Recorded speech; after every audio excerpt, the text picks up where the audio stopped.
자비로우신 우리 아버지 하나님, 이 시간 주 성령께서 함께해 주시고 또 여러 가지 성경에 대해서 궁금한 것들을 하나님의 말씀으로 풀 수 있도록 도와주시고 또 이 시간이 주 안에서 귀한 시간이 되도록 도와주시옵소서. 저희 행보를 말씀 위에 굳게 세워주시고 또 말씀 가운데 걸어갈 수 있도록 더욱 역사해 주시옵소서. 또 이곳에 참석하지 못한 형제자매들도 어디 있든지 주님께서 지켜주시고 도와주시옵소서. 또 말씀을 사모해서 여기 모인 각 사람 주의 거룩한 손으로 붙잡아 주시고 더욱 큰 은혜와 사랑을 허락해 주옵소서.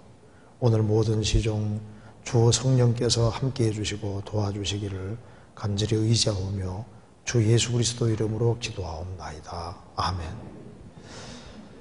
네, 우리 성경 시편 126편 찾으시겠습니다.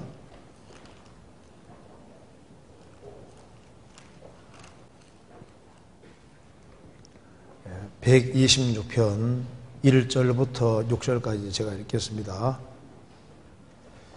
시편 126편입니다. 여호와께서 시온의 포로를 돌리실 때 우리가 꿈꾸는 것 같았도다. 그때 우리 입에는 웃음이 가득하고 우리 혀에는 찬양이 차서도다. 열방 중에서 말하기를 여호와께서 저희를 위하여 대사를 행하셨다 하여도다. 여호와께서 우리를 위하여 대사를 행하셨으니 우리는 기쁘도다. 여호와여 우리의 포로를 남방 시내들 같이 돌리소서. 눈물을 흘리며 씨를 뿌리는 자는 기쁨으로 거두리로다. 울며 씨를 뿌리러 나가는 자는 정령 기쁨으로 그 단을 가지고 돌아오리로다. 거기까지입니다. 원래 질의응답 시간이 한 달에 한 번 있는데 시간이 여의치 않아서 이렇게 이어서 2주 연속으로 하는 줄, 어떤 분은 연속으로 하는 줄 아는데, 매주마다 하는 줄 아는데, 매주마다 하는 게 아니고, 한 달에 한 번씩입니다. 그래서 이제, 저번 주는 8월 달이지 않습니까? 이번 주는 이제 9월 달이니까 한 달에 한 번입니다. 그래서, 여기 이제, 좋은 질문들이 좀 나와 있는데요. 먼저 여기에, 시편 126편에 대한 질문을 제가 먼저 읽겠습니다. 제가 먼저 한번 읽어보겠습니다. 질문을 읽겠습니다. 시편 126편을 읽어보면 바벨론 포로에서 돌아오는 것에 대한 노래 같습니다. 말씀 중에 이해가 되지 않는 부분이 있습니다. 1절에 시온의 포로와 1절에 여호와께서 시온의 포로와 그 다음에 이제 그 뒤에 우리의 포로 4절에는 여호와여 우리의 포로를 그 말 나와야죠. 시온의 포로와 우리의 포로는 같은 것을 의미하는지 또 4절에 남방 시내들 같이 돌리소서 남방 시내들 같이 돌리라는 것이 어떤 의미인지 또 대사라고 하는 것은 포로들이 돌아오는 일을 의미하는 것인지입니다. 그리고 1절부터 4절까지 내용과 5절, 6절의 말씀이 연결이 부자연스럽게 연결되는 기록 느껴지는데 기록해 주신 의미 파악이 잘 되지 않습니다. 그리고 시편 126편의 말씀의 교훈을 풀어주시기를 부탁드립니다. 이 질문을 참 잘하셨는데요. 분명히 이분은 성경을 꼼꼼하게 읽는 분입니다. 그래서 1절부터 4절까지 읽다가 5절을 탁 넘어가면은 포로에서 돌아왔는데 포로에서 돌아오면은 기쁜데 또 눈물을 흘리며 씨를 뿌린다는 말이 문맥에 참 안 맞는 것 같다고 말입니다. 저도 구원받고 초창기 때 읽으면서 이게 좀 뭔가 문맥이 안 맞는 것처럼 보였는데 나중에 보니까 이게 맞는 얘기입니다. 그래서 여기 이제 이 질문을 같이 먼저 생각을 해봅시다. 먼저 질문 내용을 다시 보면은 시편 126편을 읽어보면 바벨론 포로에서 돌아오는 것에 대한 노래인 것 같습니다. 맞아요. 바벨론 포로에서 돌아오는 것을 배경으로 했습니다. 이스라엘이 하나님께 범죄한 죄로 이제 바벨론 왕 느부갓네살이 이스라엘 땅 쳐들어가서 이스라엘 민족을 심판하고 예루살렘 성전을 불지르고 그리고 솔로몬이 쌓아놓았던 모든 보물을 몽땅 바벨론으로 가져갔습니다. 그리고 가난한 사람을 제외하고는 이스라엘 민족을 붙잡아서 1000km 넘는 곳으로 데려갔던 거예요. 그래서 바벨론에서 이스라엘 민족은 70년 동안 살면서 지렁이같이 벌레같이 취급받으면서 가장 비참하게 됐던 겁니다. 그런데 거기에서 이제 해방된 것을 노래한 거니까 바벨론 포로에서 돌아오는 곳에 대한 노래인 것 같습니다. 이 말이 맞습니다. 포로로 있다가 해방됐으니까 얼마나 기쁘겠습니까? 그런데 이제 말씀 중에 이해가 되지 않는 부분들이 있습니다. 1절의 시온의 포로와 우리의 포로는 같은 것을 의미하는지, 물론 같은 내용입니다. 1절에 보시면은 여호와께서 시온의 포로를, 왜 시온의 포로라 했냐면은 시온은 이스라엘을 대표하는 겁니다. 그래서 시오니즘 운동하면은 이스라엘이 이제 이방 나라에 있다가 이제 이스라엘 땅으로 돌아가는 운동이 시오니즘 운동이거든요. 그래서 시온 하면은 이스라엘을 대표하는 겁니다.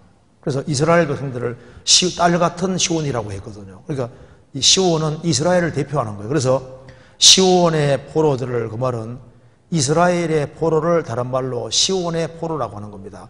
7천년 동안 포로 잡혀갔으니까.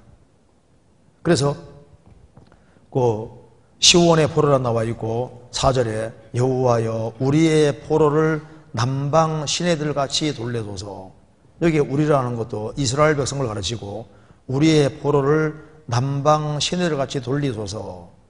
이제 이거 조금 더 설명드리겠습니다. 이스라엘이 바벨론에서 해방됐을 때 다 돌아온 게 아닙니다. 그래서 1차 때 조금 돌아오고 2차, 3차에서 귀환을 하는데 귀환을 안 하는 사람도 굉장히 많이 있었습니다. 왜냐하면 에집트, 여기 이제 이스라엘 민족이 바벨론 포로 생활할 때는 아주 고통을 받았는데 이제 페르시아의 고레스 왕이 이제 관용 정책을 취했기 때문에 상당한 자유를 허락했습니다. 그래서 정권이 바뀌고 나라가 바뀌었기 때문에 바벨론에서는 그렇게 시달렸는데 나라가 바꿔지면서 페르시아라는 나라가 되니까 이스라엘 민족은 바벨론에서 고생하고 살았지만은 정권이 교체가 되고 나라가 바뀌었기 때문에 좀 갑자기 좀 살 수 있게끔 된 거예요. 숨통이 터진 겁니다. 살만하니까 거기에 물러앉은 사람들도 많이 생긴 거예요. 그래서 이제 시온의 포로들을, 이스라엘의 포로들이 이제 이스라엘 땅에 이제 돌아가게 되는데 안 돌아오는 사람들도 많이 있었습니다. 그래서 이미 돌아온 사람도 있고 안 돌아온 사람도 있으니까 그 이스라엘의 포로들이 이미 돌아오고 있고 또 돌아오려고 하니까 다 돌아오기를 간절히 바라면서 지금 얘기를 하는 거니까 결국은 시온의 포로나 이렇게 우리의 포로나 똑같은 걸 얘기를 하는 거예요. 우리의 포로를 이제 이스라엘 땅에 돌아오게 해주십시오. 그거 말하는 거니까 똑같은 내용입니다. 그리고 이제 4절에 우리의 포로를 남방 시내들 같이 돌리소서. 이게 얼른 잘 이해가 안 되지 않습니까? 근데 이걸 이해하기 위해서는 이스라엘 특별히 남방 지역, 사막 지역이기 때문에 비가 잘 안 옵니다. 근데 이제 이스라엘의 남방 쪽에서는 거의 비가 안 옵니다. 그러니까 이스라엘은 여름 내내 건기거든요. 여름 내내 건기니까 비가 안 옵니다. 그래서 이스라엘은 이제 가을부터 비가 오기 시작해요. 그래서 이제 가을에 비가 오는데 9월달, 10월달에 이제 비가 처음으로 내리는데 그걸 이른비라고 하는 겁니다. 9월, 10월달에 이제 이른비가 내리고 짱대비 같은 비가 내리고 그 다음에 이제 겨울 내내 간헐적으로 비가 계속 오는 거예요. 그러다 또 봄이 되면 또 늦은 비가 아주 엄청 내립니다. 그렇게 해서 수확을 하거든요.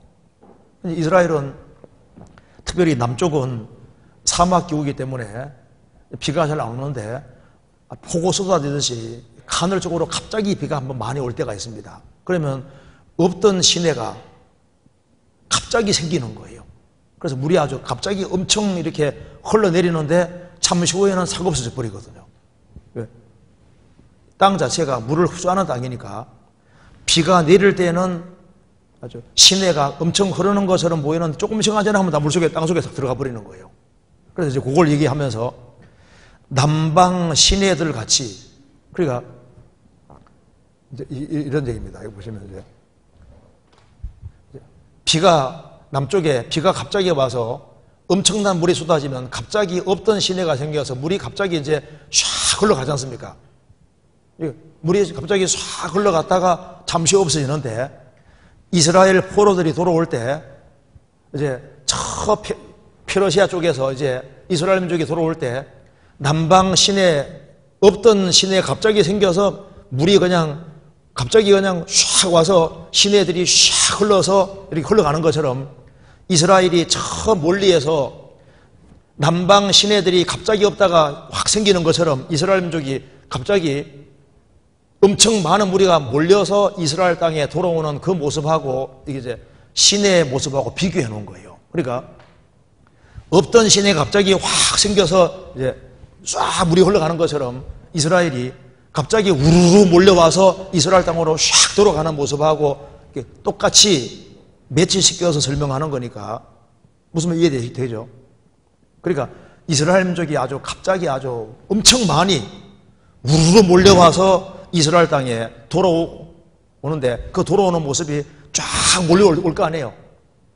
물이 져서 쫙 몰려올 때 시내가 갑자기 확 흐르는 것처럼 이제 그렇게 이스라엘 민족이 오는 것처럼 그렇게 오게 해달라는 간절한 기도입니다.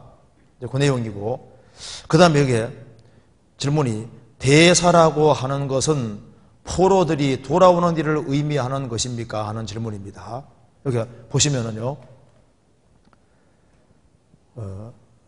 2절에 그때 우리 입에는 웃음이 가득하고 우리 혀에는 찬양이 차서도다. 열방 중에서 말하기를 여호와께서 저희를 위하여 대사 큰일을 행하셨다 하여도다. 여호와께서 우리를 위하여 대사 큰일을 행하셨으니 우리는 기쁘도다. 여기 성경에서 이스라엘이 70년 바벨론 포로에서 해방되는 것을 대사라고 했습니다. 왜 대사라고 했냐면 하나님이 하신 특별한 일이기 때문에 대사라고 한 거예요. 대사, 큰일입니다. 그래서 인간이 하는 일은 아무리 큰일이라도 큰일일 수 없습니다.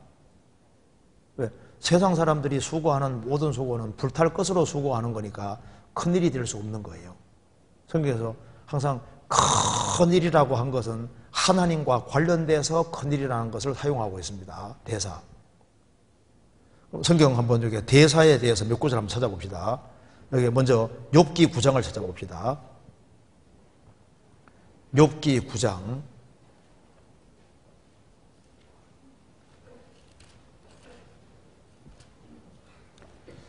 9장 10절 한번 같이 읽어봅시다. 청량할 수 없는 큰 일을 셀 수 없는 기이한 일을 행하시느니라. 하나님은 청량할 수 없는 큰 일을, 큰 일이 대사입니다. 큰 일을 셀 수 없는 기이한 일을 행하시느니라. 그러니까 이 하나님이 행하시는 큰 일, 하나님 만드신 세계, 이 우주를 만드신 것은 정말 큰일 중에 큰일인 거예요. 이 우주를 만드신 건 엄청난 일입니다. 그래서 제가 어젠가요, 그저께인가, 이제 어떤 분이 이제 설명을 하는 걸 제가 들었는데요. 설명이 좀 좋더라고요. 여기 이제 이 컵을 이제 이 태양계라고 이렇게 예를 들면은 이렇게 여기 이 설명이 참 좋은 것 같아요. 그러니까 이 우주가 얼마나 큰지를 지금 설명하는 겁니다. 그러니까 태양계, 우리가 사는 이 태양계를 이제 컵으로 이렇게 컵 크기라고 이렇게 생각을 하면은 이제 우리 은하계가 얼만큼 큰지를 설명하면서 우리 은하계는 크기가 대충 어느 정도냐면은 캐나다와 미국과 멕시코 요 세 개를 합쳐진 크기를 이제 이걸 은하계라고 생각하면 된다고 말입니다. 그러니까 우리 태양계도 이게 얼마나 큰데 우리 은하계가 우리 은하계 한 개만 해도 캐나다, 미국, 멕시코 이게 얼마나 큰 땅덩어리인데 그 큰 땅덩어리 속에 컵 하나가 어디 있으면 보이지도 않을 거 아니에요. 그러면 이런 은하계가 몇 개 정도가 있냐 하면은 우주에 1천억 개. 그러니까 은하계 한 개당 별이 한 1천억 개로 되어 있는데 1천억 개의 별로 구성되는 은하계가 1천억 개나 있을 거다 그 말입니다. 그러니 이 우주가 얼마나 큰지 상상할 수가 없는 거예요. 그러니까 태초에 하나님이 천지를 창조하시니라. 천지를 창조한 일은 정말 어마어마하게 큰 일이지 않습니까? 천지를 창조한 것은 정말 큰 일입니다. 그러니까 하나님은 정말 아주 어마어마하신 분인 거예요. 하나님이 무한히 크신 분입니다. 그러니까 무한히 크신 분이 이 우주를 만드셨는데 우주는 크기가 제한되어 있을까요? 무한히 클까요? 제한되어 있습니다. 왜 이 우주가 우리가 사는 이 우주가 상상할 수 없이 크지만은 이 우주가 무한대라면은 이 우주가 하나님이 되는 겁니다. 무한이라는 것은요, 피조물은 무한히 있을 수가 없는 거예요. 그러니까 성경에서 에베소서 4장에 말씀하시기를 하나님도 하나이시니 곧 만유의 아버지시라. 만유 위에 계시고 만유를 통일하시고 만유 가운데 계셔도 하나님은 이 우주를 만드신 분이기 때문에 우주를 창조했다, 만들었다는 건 피조물이니까 만들어진 것은 무한자가 될 수 없는 겁니다. 그러니까 크기가 제한돼. 그러니까 하나님은 이 대우주를 만드셨으니까 우주를 초월해서 우주 바깥에도 계시고 우주 바깥에도 계시니까 우주가 크기가 제한되어 있다는 말이 맞죠. 그래서 이제 아인슈타인 같은 사람은 망원경이 있어가지고 쫙 보면은 뒤통수가 보일 거라고. 이 우주가 분명히 빛이 졸전되기 때문에 이게 무한히 큰 게 아니다 그 말입니다. 우리가 몰라서 그렇지 우주는 크기가 제한되어 있는 게 맞습니다. 근데 인간이 측량을 못할 뿐인 거예요. 어쨌든 간에 창조는 정말로 엄청난 거예요. 에디슨이 10,000개 정도의 제품 만들었다는데 좀 뭐 발명왕이라 그러지 않습니까? 그런데 진짜 발명왕은 누굽니까? 하나님이시죠. 하나님 만드신 게 얼마나 많은데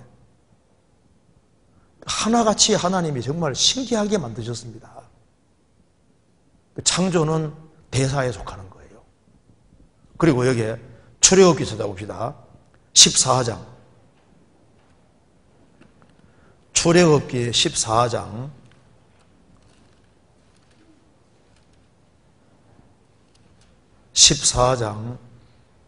31절.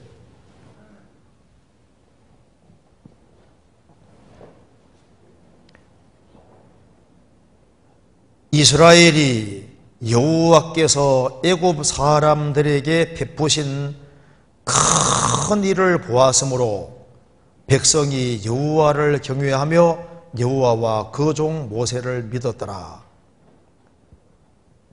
출애굽 당시에 이스라엘 백성들은 하나님이 에집트에 10가지 재앙 내리는 것을 직접 봤습니다. 그리고 홍해 바다가 정말 갈라지는 것을 봤는데 어떤 사람 질문하더라고요. 홍해 바다 갈라질 때 바람으로 갈라질 게 있다고 했는데 바람에 날려가지 않았겠냐고 생각하는데 그런 걱정 안 해도 괜찮아요. 왜냐하면은 이렇게 출애굽한 자리가 이게 이제 넓이가 거의 한 6km 정도 됩니다. 6km 정도 되니까 길이가 13km가 넘고 그러니까 바람을 불게 해서 땅을 이제 이게 물이 물러가게 했을 때 바람이 불어서 바깥쪽으로 이렇게 쫙 불게 하면은 이 중앙으로 통과하는 거니까 킬로미터가 6km니까 바람이 불어서 하나님이 바깥으로 쫙 이제 불게 이렇게 했으니까 200만 명 되는 사람이 통과할 때 바람으로 불게 해서 이제 바닷물이 갈라지게 했을 때 바깥으로 이렇게 불게 하니까 이게 킬로미터가 굉장히 넓으니까 중간에 통과해도 날려갈 리가 있어요, 없어요? 날려갈 리가 없죠. 날려갔다 생각하면 안 됩니다. 날려갈 리가 없어요. 넓게 갈라졌으니까. 그래서 이스라엘이 여호와께서 애굽 사람들에게 베푸신 큰 일을 보았으므로 백성이 여호와를 경외하며 여호와와 그 종 모세를 믿었더라. 그러니까 홍해바다 갈라지고 이스라엘 민족 200만 명 되는 사람이 홍해바다를 통과하고 에집트 군대가 몰살한 이것은 하나님이 행하신 큰 일, 그러니까 출애굽 사건은 하나님이 행하신 진짜 큰 일이었던 겁니다. 성경 찾아봅니다. 신명기 11장. 신명기 4장부터 보시겠습니다.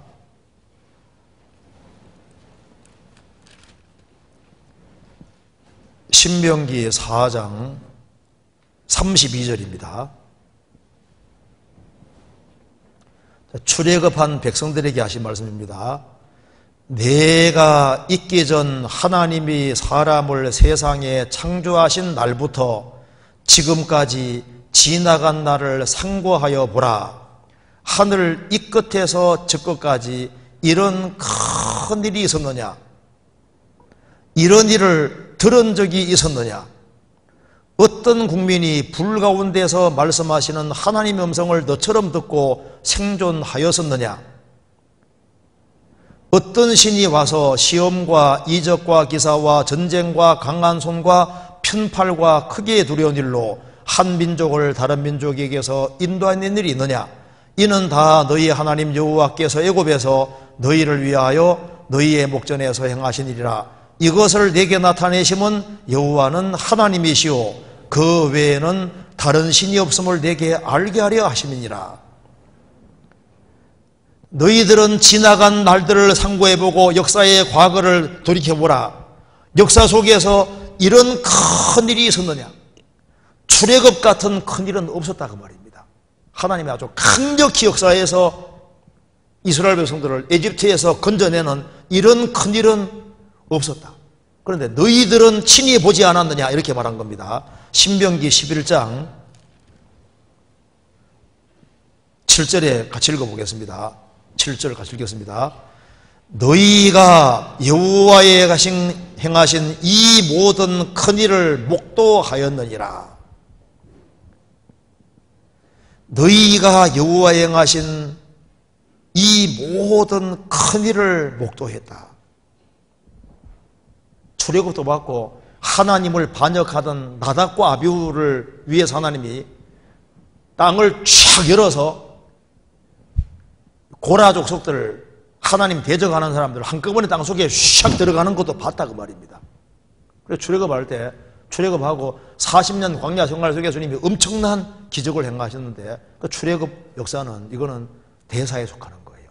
그리고 이스라엘 민족이 바벨론 포로 잡혀갔다가 70년 만에 예언된 대로 이스라엘 민족이 이스라엘 땅에 돌아오는 것을 가리켜서 성경에서 대사라고 분명히 얘기했습니다. 성경 다시 한번 봅시다. 시편 126편입니다.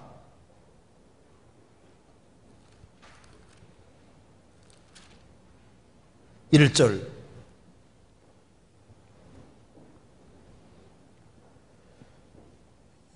여호와께서 시온의 포로를 돌리실 때 70년 동안 포로 생활하다가 고레스 왕의 칙령으로 해방령이 내려져서 해방이다, 돌아가도 좋다. 그럴 때 우리는 꿈꾸는 것 같아도다. 이게 꿈이냐 생시냐, 세상에 이런 일이 있냐 그 말입니다. 꿈꾸는 것 같아. 너무너무 기뻐했다는 겁니다. 그래서 그때 우리 입에는 웃음이 가득하고 우리 혀에는 찬양이 찼었도다. 이게 무슨 말입니까?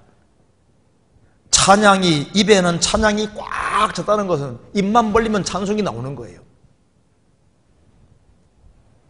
열방 중에서 말하기를 여호와께서 저희를 위하여 대사를 행하셨다 해도다.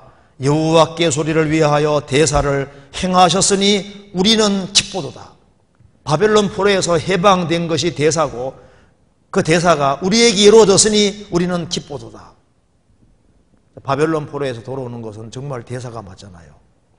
그런데 정말 큰 대사가 뭐냐 하면은 하나님이 사람이 되신 거예요. 하나님이 사람이 되셔서 이스라엘 땅에 33년 생애를 사셨는데 3년 반 동안 공생애 하시면서 이스라엘 땅을 두루다니시면서 주님이 얼마나 많은 일을 행하셨습니까?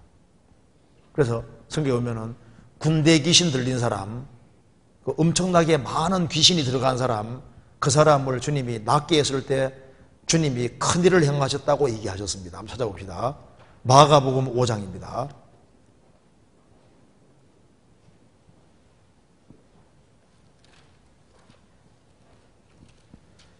마가복음 5장 19절.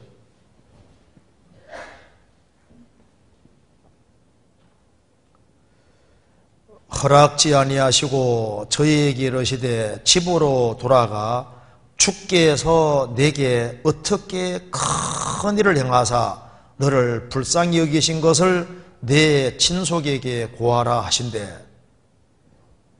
이 사람이 군대 귀신 들려서 제정신이 아니었습니다. 무덤 사이에 살고 그리고 밤낮 괴성을 지르면서 쇠고랑 채워넣어도 다 끊어버리잖아요. 예수님이 내 이름이 뭐냐? 우리는 군대입니다라고 했습니다. 예수님 나오라니까 우리 그냥 보내지 마시고 저 돼지떼 속에 보내주시라고. 그래서 예수님이 가라 하시니까 군대 귀신이 몽땅 나와서 2,000마리 되는 돼지 속에 샥 들어가서 몰살하지 않습니까? 그래서 이 귀신이 돼지를 좋아하는, 더러운 귀신이 돼지를 좋아하는 것이 맞습니다. 푸닥거리 할 때 뭐 해놓고 합니까? 돼지머리 잡아놓고 하죠. 그 이유가 있어요. 우리 그 구원받으신 분 한 분 중에 무당으로 있다가 구원받으신 분이 있는데 그분이 남자 무당입니다. 그런데 이제 공조 수양관에 붙잡혀 와서 하나님 말씀을 듣는데 자기가 무당이니까 말씀이 들어오질 않죠. 그분 얘기를 하는데 귀신이 항상 들어와 있는 게 아니랍니다. 그때 제 기억으로는 그때 셋이 들어와 있다고 이렇게 들어있었는데 귀신이 여기 들락날락 한다는 거예요. 집처럼. 그런데 이제 그리스도인들이 많이 모였으니까 여기 있다고 싫다고 이제 밖에 나가서 이제 밖에 나가 있는 상태였답니다. 근데 하나님 말씀은 안 들어오죠. 그런데 우리 한 목사님이 개인 상담하는 걸 옆에 듣고 이분이 충격을 받은 거예요. 바로 개인 상담해 주시는 분이 여기에 군대 귀신 들린 사람에 대한 얘기를 쭉 해주면서 2,000마리 이제 돼지 속에 귀신들이 샥 들어가는 얘기를 해주고 몰살하는 얘기를 했는데 그걸 견넘어 듣다가 있지 않습니까? 듣다가 이분이 충격받은 거예요. 이건 내만 알고 있는 비밀인데 성경에 나와 있네. 자신이 푸닥거리 할 때 항상 돼지머리 잘라놓고 푸닥거리를 하는데 귀신이 쏙 들어가는 걸 돼지머리 속에 들어가고 난 다음에 삼지창 긴 거 있지 않습니까? 그거 가지고 돼지머리 탁 찍어서 딱 세우면 영탁 없이 서는데 그래서 자기가 용하던 소리를 많이 들어왔는데 그냥은 안 선답니다. 귀신이 들어가는 걸 보고 난 다음에 삼지창을 딱 찍어서 세울 때만 딱 선다고 하는 겁니다. 이건 내만 알고 있는 비밀인데 군대 귀신이 나와서 2,000마리 돼지 속에 샥 들어가는 것을 보니까 이 사람이 충격을 받은 거예요. 아, 성경은 하나님 말씀이고 예수님도 계시고 하나님도 계시고 그것 때문에 당장 그걸 알게 된 겁니다. 그리고 무당한 귀신 이제 지옥 간다는 소리를 많이 들었는데 이게 성경이 하나님 말씀이니까 큰일 났잖아요. 그때부터 바짝 말씀 들어서 구원을 받았습니다. 구원받고 이제 우리 믿는 사람들이 신당 다 깨주고 그리고 택시 운전사로 전업을 했습니다. 지금 택시 운전사입니다.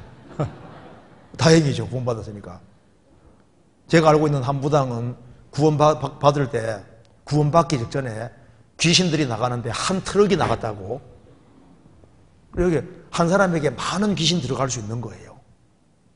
어쨌든 간에 그 엄청난 군대 귀신, 엄청나게 숫자가 많은 귀신이 들어갔는데 그 귀신이 나갔고 그리스도로 말미암아 구원받는 이것이 얼마나 큰일이냐 그 말입니다. 예수님 공생의 당시에 행하신 기적 중에서 제일 큰 기적은 나사로 살리는 겁니다. 죽은 지 나흘 된 나사로, 썩어서 냄새가 나서 나는 나사로 살린 것은 예수님 행하신 기적 중에서 제일 큰 기적입니다. 제일 큰 일이었던 거예요. 그렇잖아요. 그리고 이 우주 안에서 제일 큰 일이 뭔지 아시죠? 대사 중에 대사가 하나님이 사람이 되셔서 십자가에 죽으시고 부활하신 이거보다 더 큰 일은 지구상에 없습니다. 그래요. 이 우주 안에서 제일 큰 대사는 성육신인 거예요. 예수님 육신 입고 오셔서 십자가에 죽으시고 부활하시고 이거보다 더 큰 일은 없는 겁니다. 성경 한번 찾아봅시다. 디모데전서 3장 16절입니다.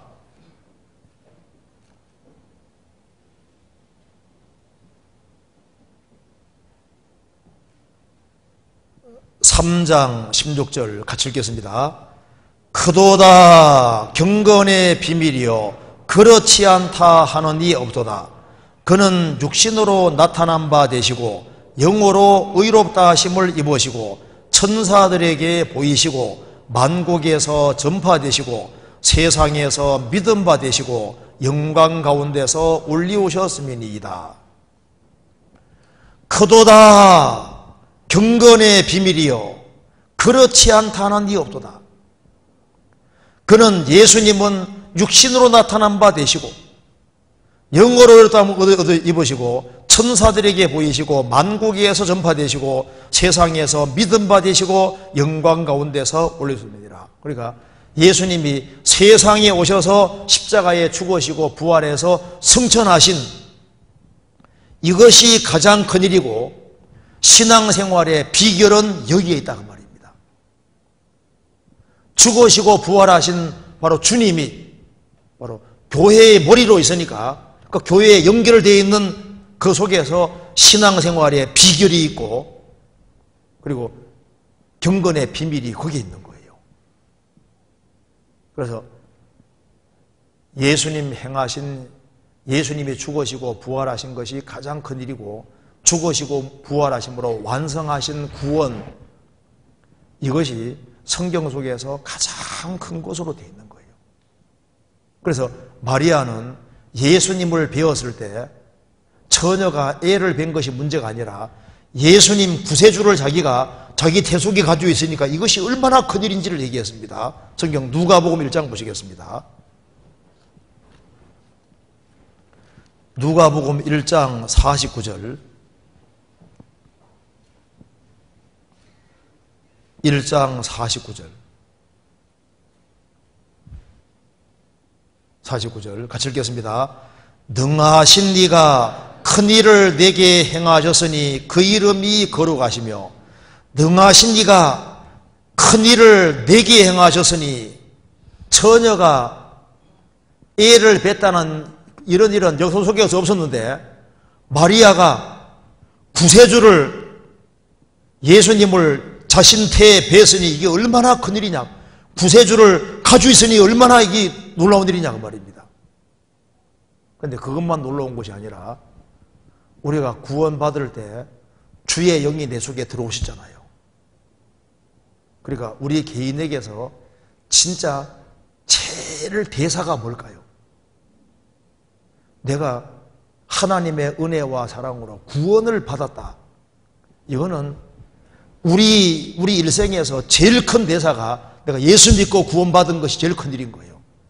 죄사함을 얻으라 그리하면 성령을 선물로 받으리니 죄사함 받은 사람 속에 성령이 선물로 들어와 계신 이것이 이거보다 큰 일이 어디 있어요. 그리고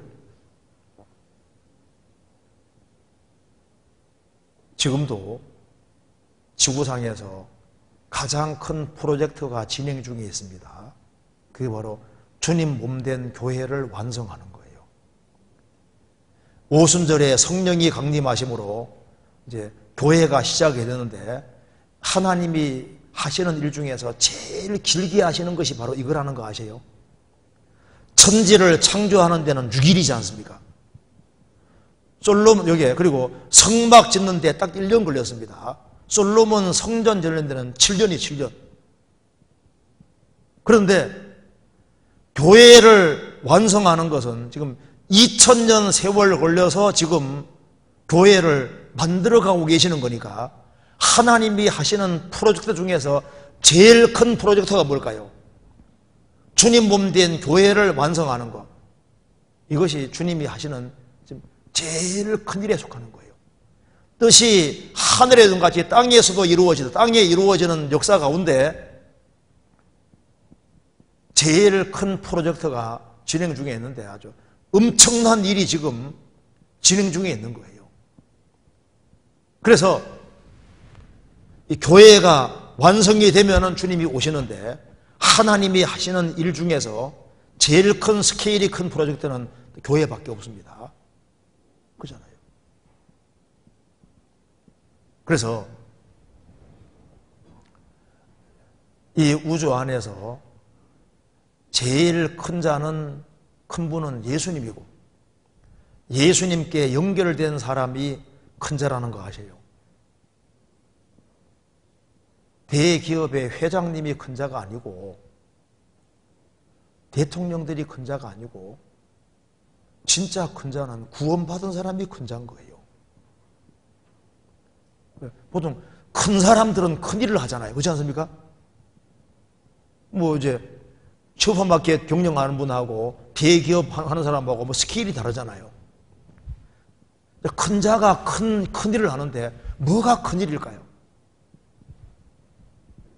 징기스칸이 몽골 제국을 창건했다. 그게 큰 일일까요? 한 구원받은 일개의 촌부, 한 아낙네가, 여자분이 자기 자녀를 구원의 길로 인도하는 이것이 큰 일일까요? 어떻게 생각하세요? 큰 사람이 큰 일을 한다니까요. 그러니까 구원받은 사람이 큰 자고 구원받은 사람이 큰 일을 하는 거. 그러니까 한 사람 영혼을 구원받게 하는 거, 그리고 신앙생활 잘 못하는 사람을 신앙생활 잘하게 도와주고 한 사람을 세워주는 것은 이 지구를 세우는 것보다 더 큰 일이잖아요. 그렇지 않습니까? 여호수아는 하나님께 기도해서 태양을 세웠습니다. 태양, 지구, 달 세웠지 않습니까? 여호수아 10장에 나오지 않습니까?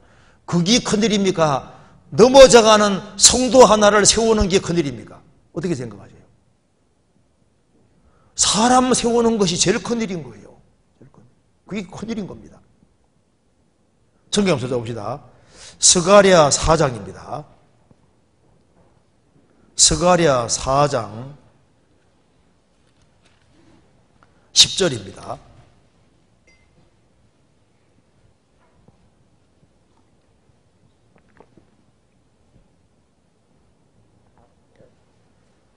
작은 1316페이지입니다. 16페이지. 작은 일의 날이라고 멸시하는 자가 누구냐? 이 일곱은 온 세상에 두루 행하는 여호와의 눈이라. 다림줄이 스룹바벨의 손에 있음을 보고 기뻐하리라.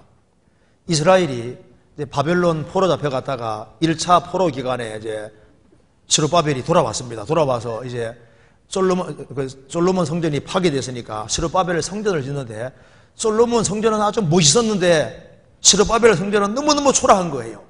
그래서 스룹바벨이 성전 짓는 일은 너무나도 초라하고 재료도 빈약하고 하니까 작은 일의 날이라고 멸시하는 사람이 있었던 겁니다. 작은 일의 날이라고 멸시하는 자가 누구냐? 스룹바벨이 성전을 지었고 그 스룹바벨 성전을 헤롯 대왕이 증축해 줬습니다. 그런데 스룹바벨이 지은 그 성전에 예수님이 오셨잖아요. 예수님이. 그러니까 스룹바벨 성전, 이건 엄청 크고 중요한 일인데 이것을 작은 일의 날이라고 멸시하는 자가 있었습니다. 우리 이번에 7차에 걸쳐서 하기소양회를 치렀는데 그게 얼마나 큰 일인지를 주님 앞에 가면 알게 될 겁니다. 한 사람 영혼을 세우는 일이, 구원받게 하는 일이 얼마나 큰 일인데요. 그리고 신앙생활 잘 못하던 사람이 신앙생활 잘 할 수 있게끔 주님을 붙잡고 살게 되는 일이 얼마나 큰 일인데, 뭐 그까짓 거, 뭐 구역 집회 그까짓 거, 뭐 천만의 말씀인 거예요. 이게 얼마나 큰 일인데요. 작은 일의 날이라고 멸시하는 자가 누구냐? 까딱 잘못하면은 무엇이 큰 일인지를 잊을 수 있습니다.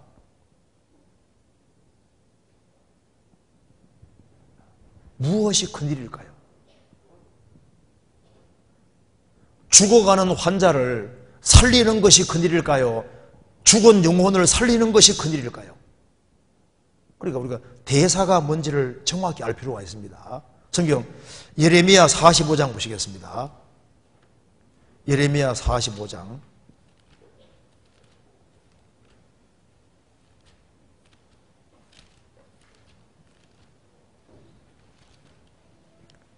1절입니다.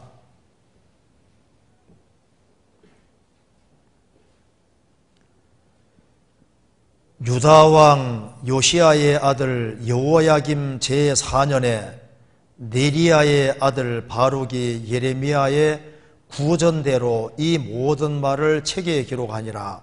때에 선지자 예레미야가 그에게 말하여 가로되, 바룩아, 이스라엘의 하나님 여호와께서 내게 이같이 말씀하시되, 너가 일찍 말하기를 슬프다, 여호와께서 나의 고통에 슬픔을 더하셨으니 나는 나의 탄식으로 피곤하여 평안치 못하도다 하셨고, 또 내게 이르시기를 너는 그에게 이르라, 여호와께서 이같이 말씀하시기를 보라, 나는 나의 세운 것을 헐기도 하며 나의 심은 것을 뽑기도 하나니 온 땅에 이러하거늘 내가 너를 위하여 대사를 경영하느냐, 그것을 경영하지 말라.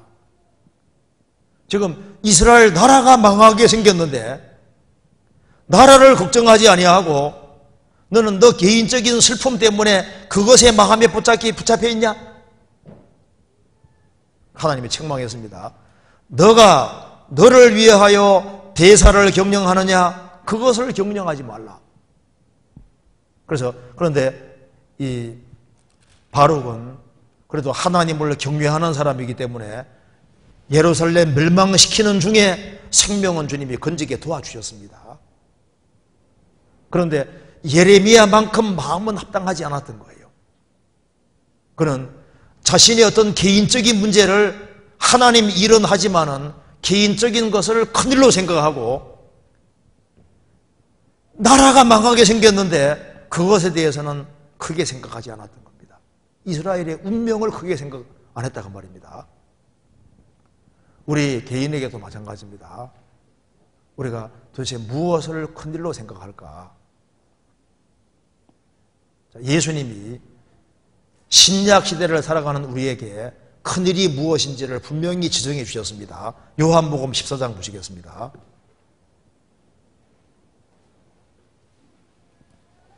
(14장) 12절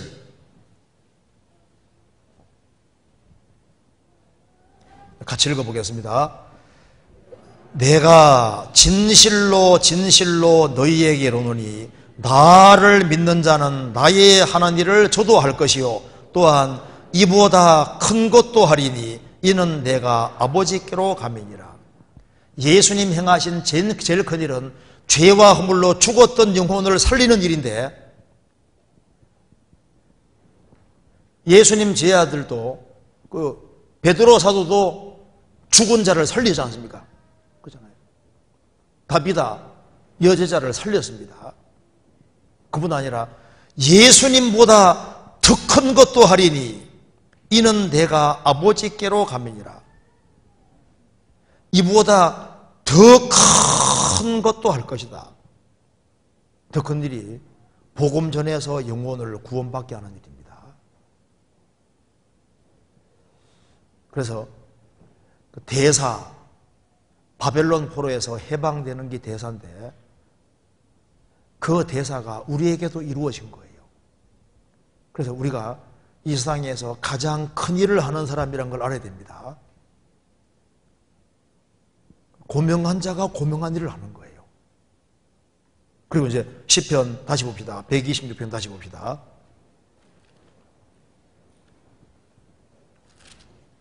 이제 그러면서 여기에 이제 대사를 행해서 이제 포로 돌아오는 걸 얘기를 하면서 왜 이게 4절까지 얘기하면서 우리는 기쁘도다 그랬는데 5절에 갑자기 눈물을 흘리며 씨를 뿌리는 자는 기쁨으로 거두리로다. 울며 씨를 뿌리러 나가는 자는 정령 기쁨으로 그 단을 가지고 돌아오리다. 이게 1절과 4절하고 5, 6절이 잘 뭔가 연결이 부자연스럽다 그 말입니다. 근데 이것이 맞아요. 왜 맞냐 하면은 이거 한번 봐봐요. 왜 이 말씀이 맞냐 하면은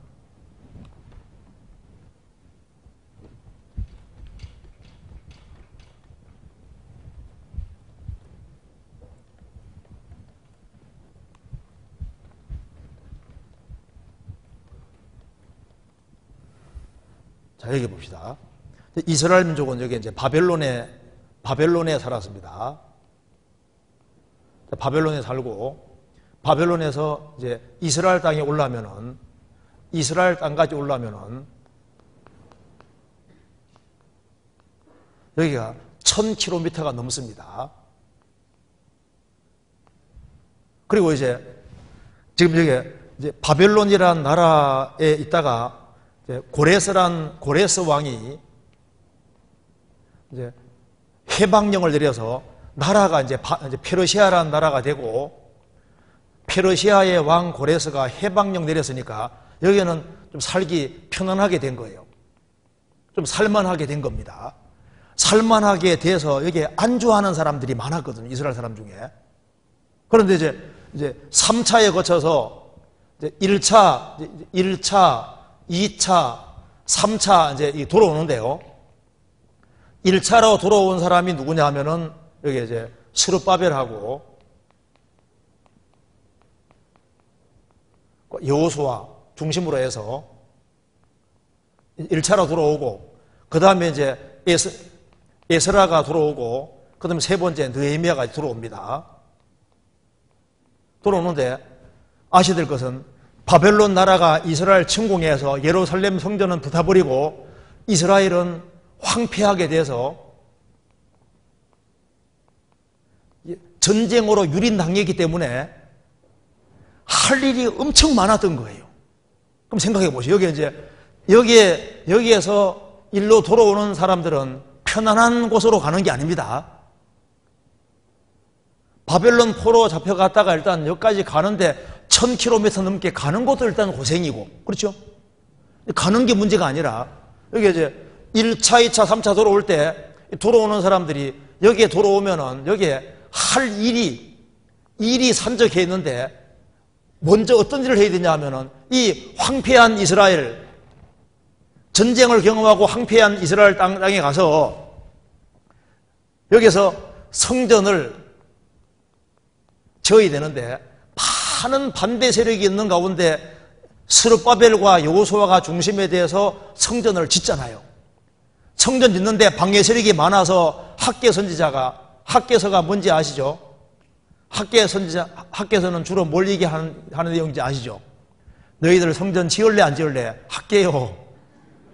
학개서 성전 짓는 내용입니다. 그러니까 이제 성전 짓는 게 엄두도 안 나니까 여기에서 돌아온 사람들이 자기 일에 빨랐던 거예요. 이건 성전 짓는 건 엄두가 안 나는 겁니다. 그런데 이제 하나님의 동료를 받아가지고 성전 짓는데 많은 반대 가운데서 성전을 지어야 되고, 그리고 이제 에스라는 왕에게 구하는 것은 다 받는 사람인데 에스라가 일군의 사람들을 데리고 와서 이 사람들의 신앙을 부흥시키는 일을 해야 되고, 또 느헤미야는 돌아와서, 느헤미야는 페르시아 총독이었습니다. 페르시아에서 아주 술 맡은 관원장으로 고관 대작인데 느헤미야가 이제 성벽을 만드는 거예요. 그러니까 여기에 성전을 짓고 신앙을 부흥시키고 많은 반대 속에서 성벽을 재건하고 이 황폐한 도시를 다시 정비하고 이런 작업을 할 때 눈물이 흐릅니까? 안 흐릅니까? 고생이 있지 않습니까? 그리고 여기에 이제 포로에서 돌아오는 사람들은 고생할 걸 각오하고 돌아오는 사람들인 거예요. 그러니까 구원의 기쁨이 너무 크기 때문에 고생은 되지만은 다시 그 옛날 이스라엘처럼 영광스럽게 만들 그 소망 가지고 돌아오는 거니까 여기 이제 5절에 말한 대로 눈물을 흘리며 씨를 뿌리러 간다는 말이 맞다가 이 무슨 씨냐 하면은 이렇게 성전이 지어지고 이스라엘의 신앙을 회복시키고 성벽 같은 것이 다 만들어지고 해야만 이스라엘 자손들이 영적으로 튼튼하게 되고 신앙이 부흥될 거 아니에요. 그러니까 여기에 이것이 씨를 뿌리러 가는 길이 맞다 그 말입니다.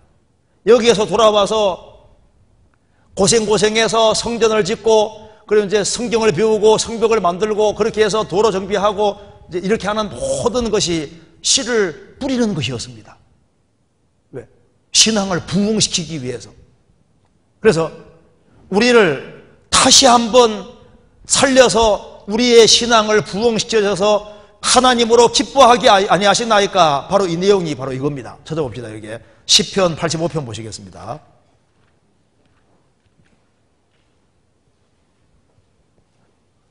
1절에 보시겠습니다. 85편 1절.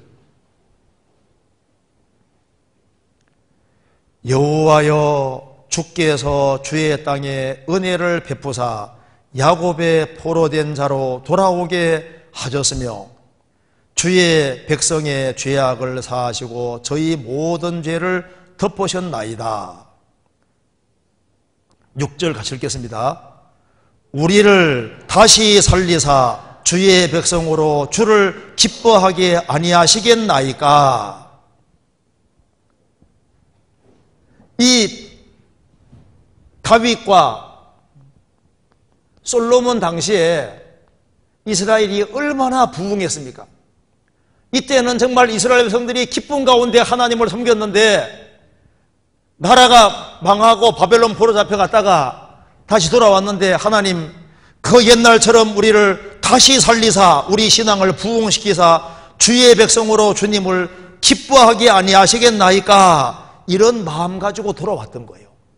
그래서 눈물을 흘리며 씨를 뿌렸고 결국에는 그들은 기쁨으로 단을 거두게 됐다는 것은 그 결과를 주님이 충분히 나타내셔서 신앙의 부흥이 실제로 오게 됐던 겁니다. 성경 찾아봅시다.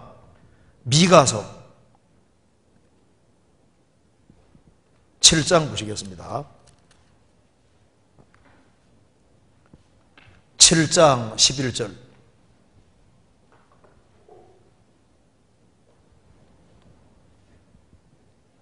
(1297페이지입니다) 내 성벽을 건축하는 날.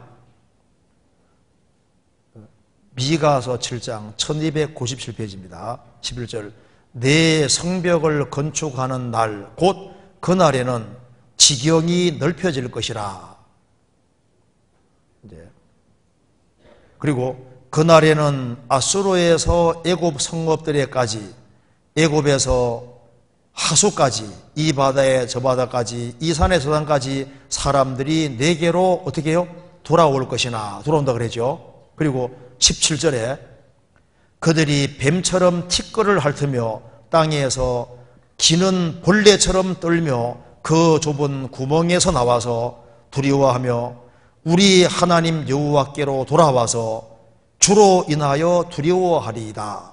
그래서 스룹바벨이 성전을 만들고 또 에스라는 신앙을 부흥시키고 느헤미야는 성벽까지 건축하고 이렇게 하니까 성벽을 건축하는 그날 이제 눈물을 흘리면서 씨를 뿌렸으니까 그 씨를 뿌린 결과 12절에 말한 대로 사람들이 많은 곳에서 내게 돌아올 것이고 그들이 뱀처럼 티끌을 핥으며 땅에서 기는 벌레처럼 좁은 구멍에서 기어 나와서 항복하고 나온다 그 말입니다. 그래서 이것이 전부 다 눈물을 흘리며 씨를 뿌린 결과니까 요 이제 1절하고 4절과 5절 6절이 자연스럽지 않은 것이 아니라 자연스러운 거 맞죠?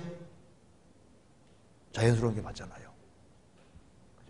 그리고 여기 이제 그리고 이제 시편 26편의 말씀에 교훈을 풀어주시기 바랍니다. 그래서 이것도 똑같은 겁니다. 우리하고 교훈이 맞죠. 우리도 사탄의 권세 아래 포로로 있다가 거기서 우리가 해방이 돼서 하나님이 우리에게 대사를 행하셨으니 우리는 기쁘도다. 그리고 이제 구원을 받은 게 이제 확실하면은 우리가 우리의 가정에 씨를 뿌리는데 복음을 받아들이면 눈물을 흘릴 필요 없잖아요. 집안 식구들을 구원시키려고 할 때 이 복음의 씨를 뿌릴 때 많은 눈물이 흐르고 받아줘야죠. 그래서 많은 눈물을 흘리는 가운데 희생하고 수고하는 가운데 그 가운데 기쁨으로 단을 거두게 되는 겁니다. 그러니까 여기에 이 바벨론 포로에서 돌아오는 이 내용은 결국은 우리 신앙생활하고 직결되어 있는 것이 맞는 거예요. 뭐 이해되시죠? 그 다음 질문 넘어가 보겠습니다. 두 번째 질문 봅시다.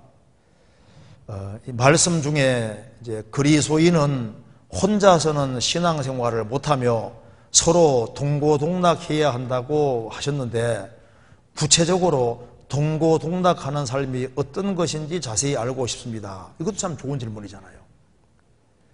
그리스도인은 혼자서는 신앙생활을 못한다. 말씀 중에 그렇죠. 혼자서는 신앙생활을 못합니다.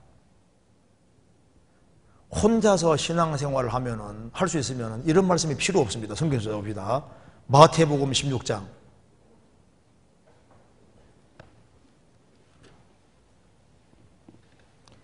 마태복음 16장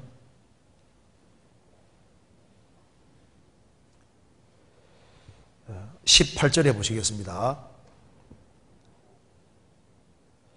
또 내가 네게로 오노니 너는 베드로라. 내가 이 반석 위에 내 교회를 세우리니 음부의 권세가 이기지 못하리라. 너는 베드로라. 너는 페트로스라. 내가 이 페트라 위에, 이 페트라는 예수님입니다. 반석이 예수님입니다. 이 페트라 위에, 이 반석 위에 내가 내 교회를 세우리니 음부의 권세가 이기지 못하리라. 구원받으면 되지 교회가 뭔 필요가 있냐고 말입니다. 혼자 신앙생활을 할 수 있으면 주님이 교회를 굳이 언급할 필요가 없는 거예요. 교회, 에클레시아, 신앙생활은 곧 교회 생활입니다. 신앙생활은 개인생활, 교회생활, 가정생활, 사회생활 이런 걸로 되어 있는데 교회 신앙생활은 곧 교회생활인 거예요. 왜? 교회를 떠나서 신앙생활이 있을 수가 없거든요. 그럼 왜 혼자서는 신앙생활을 못하느냐? 그게 이유가 있는 겁니다. 혼자서 신앙생활 잘하면 좋겠지만 그게 안 되게 되어 있습니다. 왜 그러냐 하면은 성경에서 간단하게 예를 들어 봅시다. 왜 혼자는 신앙생활 안 되냐 하면은 골로새서 2장 보세요. 골로새서 2장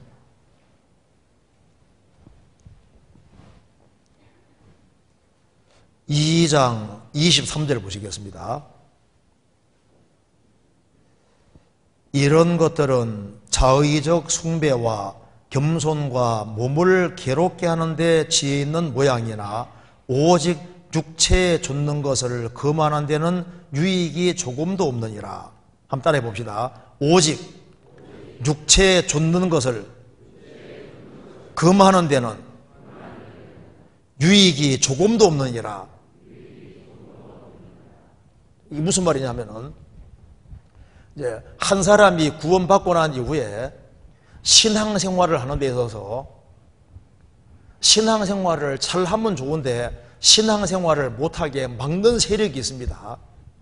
그럼 막는 세력 중에 첫 번째가 바로 이건 거예요.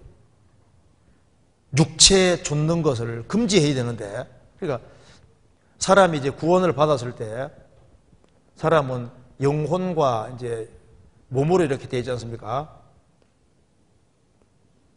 근데 한 사람이 구원받을 때 성령이 영 속에 들어오십니다. 성령 영 속에 들어오시는데 구원을 받아서도 여기 보면은 사람에게는 소마라는 부분이 있고 소마가 있고 사르커스가 있는데 소마는 영어로 말하면 바디입니다. 몸입니다. 근데 사르커스는 영어로 말하면은 심플레이처입니다. 죄된 본성인데 구원을 받아도 아담의 기준으로 유전받은 타락된 기질이 속에 남아 있어요. 이게 법처럼 얼마나 이 법이라는 건 성경에서 이게 파워, 힘을 가리키는 겁니다. 육신이 얼마나 끈질기게 강한지 몰라요. 그래서 육체 좇는 것을 이게 금지시켜야만 성령을 따라서 이제 신앙생활을 쭉 해야 되는데 성령을 따라 살라고 하면은 잡아당기는 게 육신이거든요.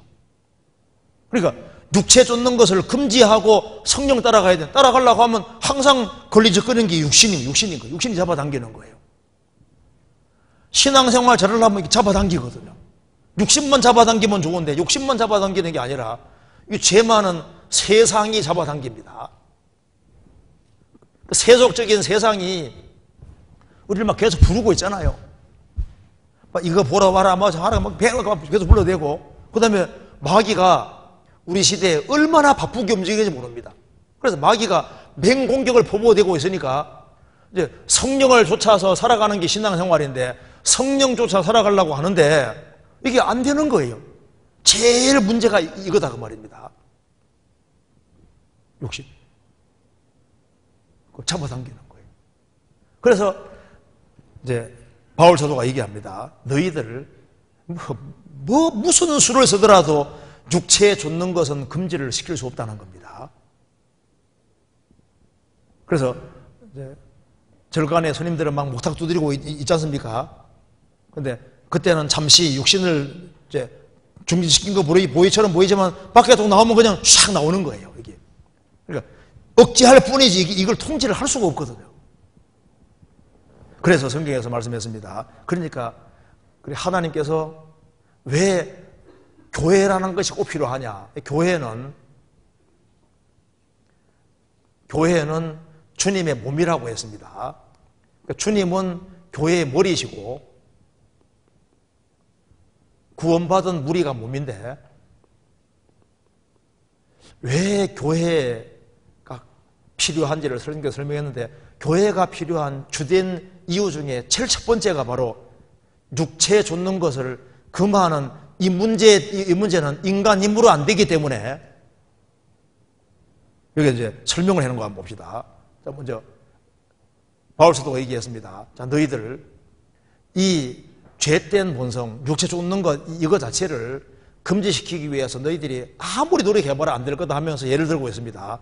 첫째 예를 드는 것이 뭔지 봅시다. 8절에 누가 철학과 헛된 속임수로 너희를 노력할까 주의하라. 이것이 사람의 유전과 세상의 초등학문을 좇으며 그리스도를 좇음이 아니니라. 자, 세상 철학, 세상의 많은 공부, 이런 것들이 육체 욕심 쫓아낼 수 있느냐? 안 된다는 겁니다. 그래서 공부를 많이 한다고 해서 육체 욕심 쫓겨나는 게 아니거든요. 공부는 방법이 아닙니다. 공부만 해가지고 될 문제가 아닌 거예요. 세상 공부만 해가지고 육체 욕심 쫓겨나가느냐? 심차게 살아나게 할 수 없습니다. 그리고 뒤에 16절에 그러므로 먹고 마시는 것과 절기나 월삭이나 안식일을 인하여 누구든지 너희를 편론하지 못하게 하라. 이것들은 장래일의 그림자이나 몸은 그리스도의 것이니라. 먹고 마시는 것, 절기, 월삭, 안식일을 준수하고, 그게 무슨 말입니까? 여러 가지 종교 형식입니다. 종교적인 어떤 형식을 준수한다 할지라도 그 종교적인 형식이 속에 있는 욕심을 쫓아낼 수가 없다는 겁니다. 그리고 18절에 누구든지 일부러 겸손한 것, 그러니까 일부러 겸손하려고 노력하는데 그것이 인위적으로 겸손을 하고 하는데 그것도 한계가 있고 안 되는 거예요. 그리고 일부러 겸손함과 천사 숭배함을 인하여 너희 상을 빼앗지 못하게 하라.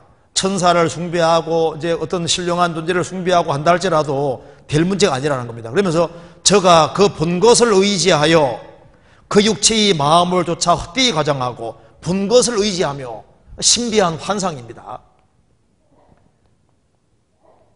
기도 많이 하고 해가지고 신비한 환상 보는데 그 신비한 환상을 본다 할지라도 그런 것이 육체 욕심 쫓아내는 것이 아니다. 그리고 21절에 곧 붙잡지도 말고 맛보지도 말고 만지지도 말라 하는 것이니 이 모든 것은 쓰는 대로 부패로 돌아가리라. 사람의 명과 가르침을 줬느냐. 붙잡지도 말고 맛보지도 말고 만지지도 마라. 금욕주의를 가르치는 겁니다. 금욕주의. 이건 붙잡지도 말고 맛보지도 말고 만지지도 말고 결혼도 하지 말고 금욕을 하는데 금욕주의를 한다 할지라도 육체 욕심은 안 쫓겨나갈 거다. 그럼 어떻게 해야 되느냐? 그러니까 너희들이 아셔야 될 것이 있습니다. 한 사람이 구원받고 난 다음에 혼자 신앙생활 하겠다.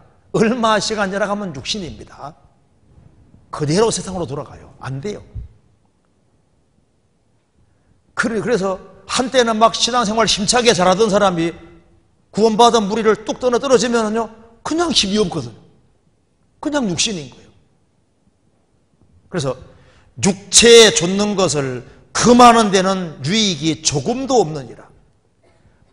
이 세상에 어떤 것을 추구해도 육체의 욕심은 쫓겨나지 않는다 그 말입니다. 그럼 어떻게 해야 되느냐? 그러니까 방법이 있는데 방법이 바로 19절이라는 겁니다. 같이 읽읍시다. 19절 같이 읽겠습니다. 머리를 붙들지 아니하는지라 온몸이 머리로 말미암아 마디와 힘줄로 공급함을 얻고 연합하여 하나님이 자라게 하심으로 자라느니라. 머리를 붙들지 아니하는지라 온몸이 머리로 말미암아 마디와 힘줄로 공급함을 얻고 머리 되시는 주님께로부터 공급함을 얻고 공급함을 얻는 가운데 자라면은 힘이 있고 힘이 있으면은 육신은 올라오지만은 쳐서 육신은 파도처럼 올라오지만은 쳐서 굴복시키면서 정상적으로 신앙생활을 할 수 있다고 말입니다. 그래서 영어로 수기행실을 죽이면 살리니 그 말대로 성령의 도우심으로 공급으로 되게 되어 있는 거예요. 그러니까 머리를 어떻게 붙잡느냐? 온몸이 머리로 말미암아 마디와 힘줄로 공부하고 그래서 이것이 신앙생활에서 아주 중요한 겁니다. 그래서 여기 이제 질문한 내용 중에 이 말이 맞는 거예요. 말씀 중에 그리스도인이 혼자서는 신앙생활을 못한다고 했다. 이건 틀림없는 사실입니다. 혼자서는 신앙생활이 안 됩니다. 그래서 이제 성경 서에서 읽어보면 항상 구원 다음에 항상 교회를 말하고 있습니다. 구원 다음에 교회. 그리고 이제 그 다음 질문 내용에 보면은 서로 동고동락해야 한다고 하셨는데, 그렇죠. 성경 그렇게 나와 있잖아요. 그러면 이제 구체적으로 동고동락하는 사람이 어떤 것인지 자세히 알고 싶습니다. 이거 중요한 질문이잖아요. 성경 한번 찾아봅시다. 요한복음 15장 한번 찾아봅시다. 15장 3절에 보시겠습니다.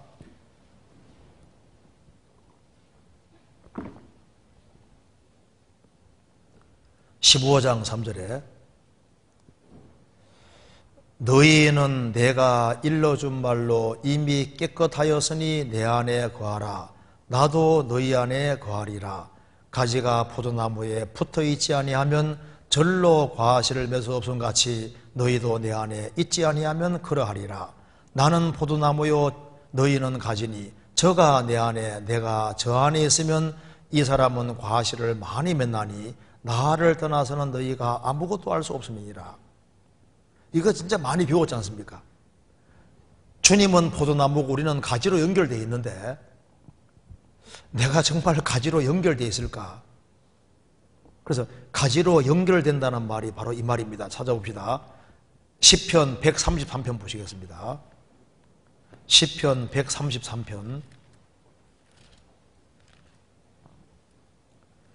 저희 오늘 질문 중에서 이게 제일 중요할 것 같습니다.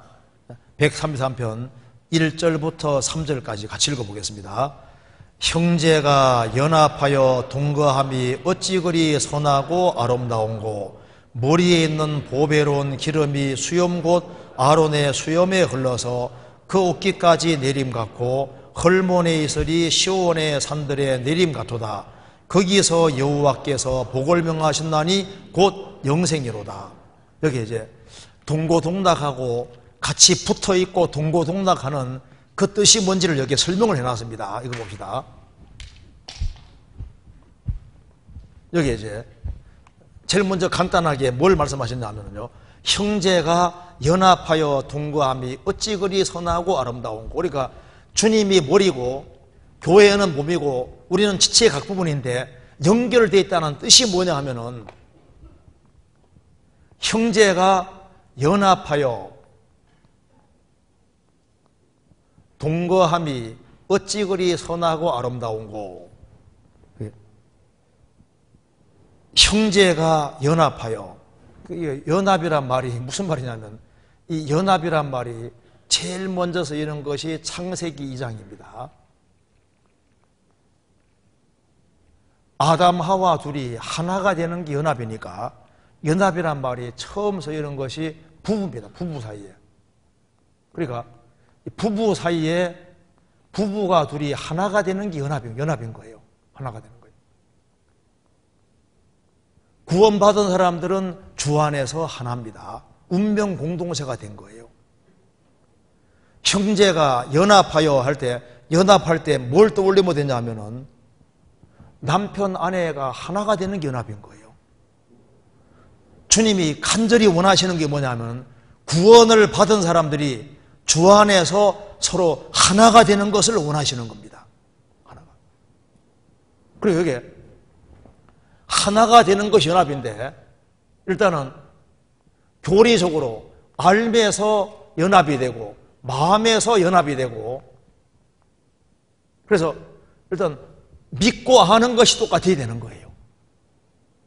우리가 다 믿는 것과 아는 것이 하나가 되어, 믿는 것과 아는 것이 하나가 될 때 연합이 되거든요.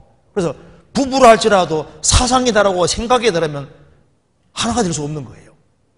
그래서 형제가 연합하여, 그러니까 믿고 하는 것이 똑같아야 되는 겁니다.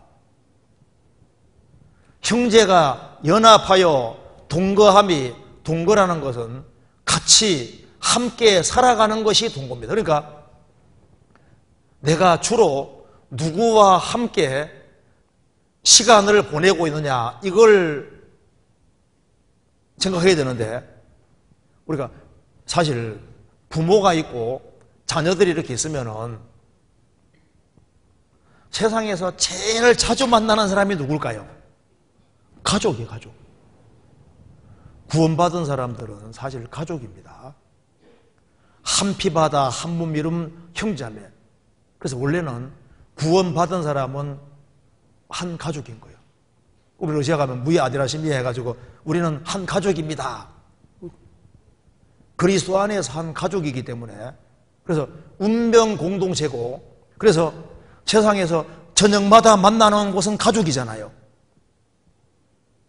그래서 여기 이제 질문한 내용 중에 형제가 여기 이제 동고동락하는 삶이 어떤 것인지 자세히 알고 있습니다. 이제 이걸 알기 위해서는 시편 133편에 형제가 연합하여 동거함이 어찌 그리 선하고 아름다운고 라고 하면서 그 뒤에 머리에 있는 보배로운 기름이 수염 곧 아론의 수염에 흘러서 그 어깨까지 내림받고, 아론은 대상입니다. 이 아론 대상의 수염에서, 이제 아론은 기름 부음 받은 자이기 때문에 아론은 예수님의 그림자입니다. 그래서 아론의 수염에서 기름이 쫙 흘러내려서 어깨까지 내림받고, 성령의 역사가 어깨까지 구석구석에 다 미치는 거예요. 연합하고 동거하는 사람에게 미치는 겁니다. 그리고 헐몬의 이슬은 은혜인데 헐몬산의 이슬이 시온의 산들에 내림 같도다. 시편 125편에는 구원받은 한 사람 한 사람을 시온 산과 같다고 했는데, 그 시온의 산들, 이스라엘 둘러싼 시온의 산들이 있고, 거기에 헐몬산은 제일 높은 산인데 헐몬의 제일 높은 산에서 시온의 산들에 은혜 이슬이 내려오는 것처럼 구원받은 한 사람 한 사람을 가리켜서 시온산이라고 표현을 했습니다. 그리스도인들은 산과 같은 존재니까 사실 한 가족으로 태어나고 한 가족이 되면은 운명 공동체이기 때문에 산처럼 항상 제자리에 항상 있는 것이 가족인 거예요. 형제인 거예요. 그렇죠? 한 가족으로 탄생하면은 일생 동안 그 가족으로 계속 있는 거예요. 그래서 이게 산처럼 딱 있다는 말이 맞는 거라고요. 가족은, 육신의 가족은 태어나서 죽을 때까지 운명 공동체로 항상 같이 있는데, 요즘은 주님 피로 구원을 받았다고 하는데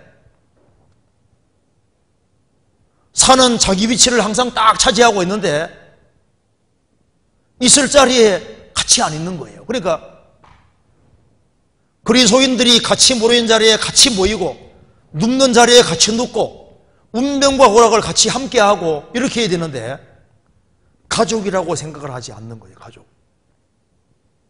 우리가 지금 육신적으로 이제 숫자가 더 많기도 많고 하기 때문에 이제 그렇게 가족처럼 지내지 못하는데 할지라도 속으로는 가족이라고 생각을 해야지 맞는 겁니다. 그런데 이제 문제는 여기에 동고동락 안 하는 것이 뭐냐 하면은 구원을 받았다고 말은 하지만은 구원 안 받은 사람하고 더 친한 사람들이 있는 거예요. 그러니까 어떤 사람은 가족은 멀리하고 불량배처럼 불량배들만 가까이 하는 사람이 있거든요. 이제 이 가족으로 탄생했는데 맨 이제 집 나가가지고 집에는 안 들어오고 바깥에서 친구들하고 어울리면서 가족을 싫어하고 가족 바깥에 있는 것을 좋아하면은 이게 진짜 문제잖아요. 그러니까 한 사람 구원받았다고 말은 하는데 맨 있는 거 보면 구원받은 식구들하고 같이 안 있고 주일만 잠깐 울고 비치고 일주일 동안은 어디가 있는지 없어. 그리스도인들이 모이는 곳에 없어요. 그러니까 우리가 하나님의 권속이란 말은 하나님의 가족이란 말인데 구원받은 사람은 원래 동고동락하도록 부르심을 받은 거예요. 운명과 고락을 함께 하도록 하기 때문에 지금 직장 생활도 하고 뭐 해야 되니까 이제 서로 바쁘고 하니까 자주 못 만나 할지라도 수시로 기회 있을 때마다 만나려고 하는 그런 마음을 가지고 그렇게 해야지 이게 맞는 거라고요. 그러니까 형제가 연합하여 동거하는 걸 가르쳐서 이것을 가르쳐서 붙어있다 이렇게 말하는 거예요. 나는 포도나무고 너희는 가지니 그 말이 무슨 말입니까? 여기 보면요, 이 손가락은 몸에 항상 딱 붙어있잖아요. 그래서 항상 공급을 받고 있는 거거든요. 이게 붙는 거잖아요. 그리고 포도나무 가지는 딱 붙어서 항상 공급을 받고 있는 거라고. 그렇잖아요. 그러니까 이제 이걸 쉽게 말하면은 연합하고 동거하는 것이 이게 가족이에요, 가족. 가족이니까 같이 더불어 살 생각을 하고, 그러니까 이제 집은 따로따로 있지만은, 그래서 시간만 나면은 그리스도인 만나려 그리고, 시간만 나면 같이 신앙 안에서 교제하고, 그런데 시간을 그리스도인과 함께 하는 곳이 아닌 딴 데서 시간을 많이 보내려고 생각하면은요, 그것도 진짜 문제가 있는 거예요. 그래서 주님께 시간을 조금만 보내고 딴 데서 시간을 많이 보내려고 하면 저 사람이 가족인지 하숙생인지, 여기 이제 동거라는 말하고 하숙이란 말이 다릅니다. 하숙생이라는 노래도 있죠. 하숙생. 구원받았는데 어떤 사람은 구원받아 하는데 계속 하숙생이에요. 하숙생이 되면 안 되는 거예요. 그래서 우리가 친밀하되 구원받은 사람하고 친밀하게 되려고 노력해야 되는 것이 맞는 겁니다. 구원받은 사람하고. 그래서 서로 닮아가는 거예요. 성경 시보리에서 10장에 보시겠습니다. 시보리에서 10장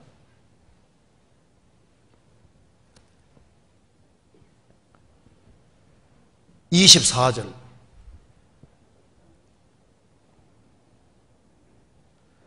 서로 돌아보아 사랑과 선행을 격려하며 모이기를 폐하는 어떤 사람들의 습관과 같이 하지 말고 오직 권하여 그날이 가까움을 볼수록 더욱 그리하자. 그날이 가까움 볼수록, 그 말은 주님의 재림이 가까움을 볼 수 있다는 얘기입니다. 주님의 발자국 소리를 들을 수 있는 거예요. 주님의 재림의 날이 다가오는 걸 보면 볼수록 더욱 모이기 힘쓰자. 그 말은 모이지 않으면은 신앙생활하기가 점점 더 어려워지는 세상이란 걸 설명하는 겁니다. 그런데 이런 것이 있어요. 모이기 힘쓰라 그랬는데 어떤 데 보면, 어떤 단체 보면요, 자기들끼리만 좋아. 그러니까 이게 모이기를 힘쓰라 그랬는데 이것도 목적이 분명하지 않은 모임은 합당하지 않습니다. 그러니까 어떤 단체 보면요, 막 자기들끼리 죽고 못 살아. 막 자기들끼리 모여서 얼마나 재미가 있는지요.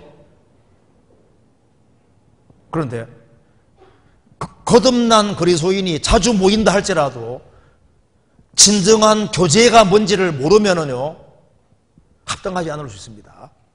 그러면은 여기에 그리스도인들이 모인다 할지라도 진정한 교제가 뭔지를 확실하게 아는 가운데 모여야 됩니다. 그러니까 그 진정한 교제가 도대체 뭐냐 그 말입니다. 이걸 설명해 놓은 책이 바로 빌립보서입니다. 그러니까 에베소서 다음에 빌립보서인데, 에베소서는 교회가 뭔지를 설명하고 빌립보서는 교제가 뭔지를 설명하고 있는데, 그럼 교제가 도대체 뭐냐? 교제가 뭔지 알려면 빌립보서 보면 되는 거예요. 빌립보서는 교제가 뭔지를 4장에 걸쳐서 설명하고 있습니다. 교제가 뭔지 봅시다. 성경 빌립보서 1장 보시겠습니다. 우리는 자주 모이고 같이 모이고 하는데 목적이 있어요. 여기 봅시다. 빌립보서 1장 4절입니다. 간구할 때마다 너희 무리를 위하여 기쁨으로 항상 간구하면 첫날부터 이제까지 복음에서 너희가 교제함을 인함이라. 너희 속에 착한 일을 시작하신 이가 그리스도 예수의 날까지 이루실 줄을 우리가 확신하노라. 복음이, 교제가 시작된 것은 복음을 깨닫고 복음 안에서 교제가 시작이 됐습니다. 그러니까 우리의 교제는 복음 안에서의 교제인 거예요. 그리고 진정한 교제는 복음을 위해서 일심이 되고 하나가 되는 것이, 이것이 교제인 겁니다. 그게 1장 27절입니다. 오직 너희는 그리스도의 복음에 합당하게 생활하라. 이는 내가 너희를 가보나 떠나 있으나 너희가 일심으로 서서 한 뜻으로 복음의 신앙을 위하여 협력하는 것과, 여기에 이제 진정한 교제가 뭐냐 하면은 복음을 깨닫고 복음 안에서의 교제인 거예요. 복음 깨닫고 우리 어떻게 하면은 복음을 잘 전할 수 있을까? 그래서 복음 중심으로 한 마음이 되어서 복음의 신앙을 위해서 운명과 허락과 함께 안고 싸우는, 이것이 주님 볼 때 진정한 교제다 그 말입니다. 같이 매번 모이는데 왜 모이냐 그 말입니다. 우리는 복음을 위해서 같이 모이는 거예요. 내가 깨달은 복음이 제일 중요하기 때문에 이 복음을 받아들이면 천당 가게 되는 건데, 지옥 갈 사람을 천국 가게 만드는 거니까 이게 얼마나 중요한 일인 거예요. 그러니까 우리 보면요, 독립투사들 손 다 깨물고 있지 않습니까? 혈서 쓰는 거 보셨죠? 어떤 데는, 어떤 막 깡패들은 막 손가락 자르더라고. 한 마음 해가지고 탁 잘라가지고 혈서 쓰고 우리 하지 않습니까? 그런데 우리는 그리스도의 복음을 깨우친 사람들인 거예요. 복음을 깨우친 사람은 복음이 얼마나 크고 중요한지를 알기 때문에 그리스도의 희생으로 완성하신 이 구원, 이 복음 중심으로 교제가 시작이 됐고, 복음의 신앙을 위해서 같이 협력하고 복음 때문에 우리가 조심해 살아가는 겁니다. 그래서 첫째는 복음 중심으로 교제가 될 때 복음 중심으로 동고동락인 거예요. 우리가 학위 수행한 것도 그 참 불편한 자리에 왜 자냐 하면 그게 복음을 위해서 동고동락 하는 거예요. 그리고 그 다음에 무엇이 교제냐? 빌립보서 2장 1절에 보시겠습니다. 그러므로 그리스도 안에서 무슨 권면이나 사랑의 무슨 위로나 성령의 무슨 교제나 긍휼이나 자비가 있거든. 여기 이제 성령의 무슨 교제란 말이 나와 있지 않습니까? 그래서 이 그리스도인의 교제는 성령 안에서 성령과 함께 하시는 교제인데, 이 성령과 함께 하는 이 교제 안에서 문제가 생기면 안 된다 그 말입니다. 그리고 문제가 안 생기는 방법을 말씀했습니다. 한 장 넘겨봅시다.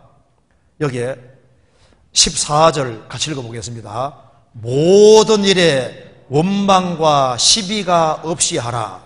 여기에 우리가 이제 복음 안에서 복음을 위해 협력하고 같이 이제 수고하고 복음 전하기 위해서 이제 이렇게 같이 협력하고 수고하는 가운데 이제 갈등과 문제들이 생길 수 있습니다.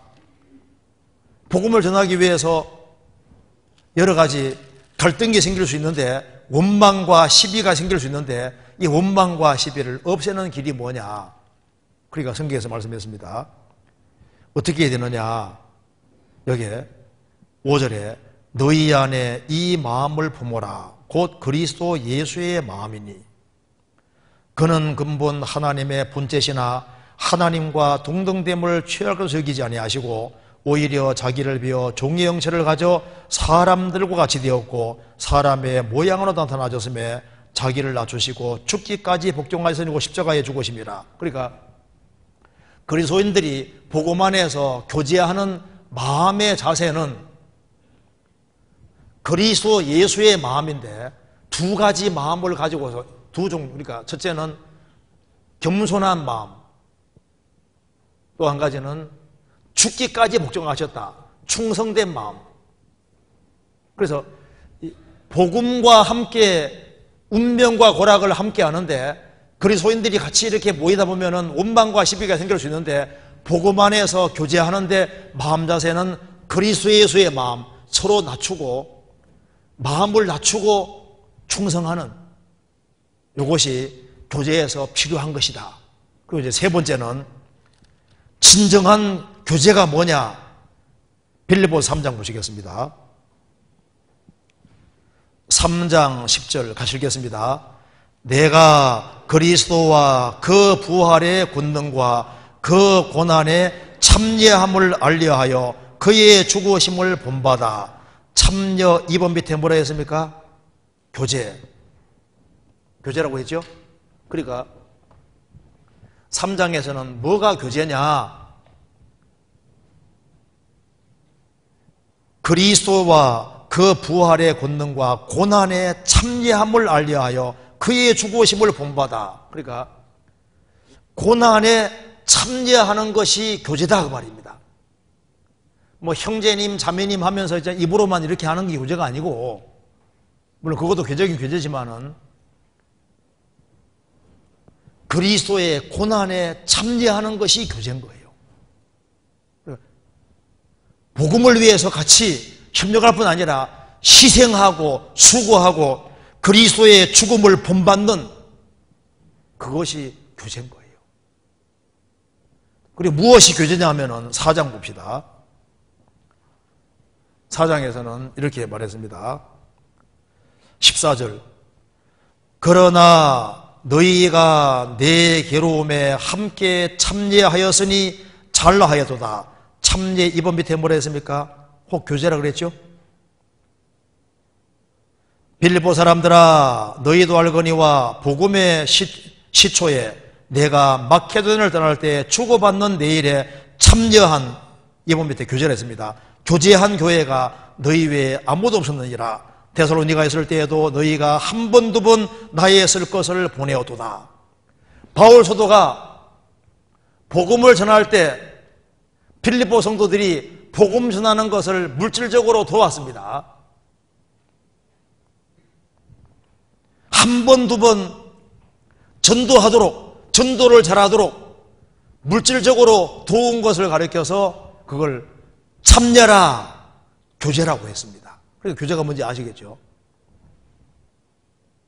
교제라는 것은 복음에서 교제가 시작이 됐고 복음을 위해서 협력하고 복음 중심으로 교제하는 것이 진정한 교제고, 그리고 이 복음을 전하기 위해서는 마귀의 반대도 있고 육신도 있기 때문에 원망과 시비가 생길 수 있는데, 그러니까 복음 안에서의 교제에서는 그리스도 예수의 마음을 더 낮추고 남을 나보다 낮게 여기는 그것이 꼭 필요한 것이다.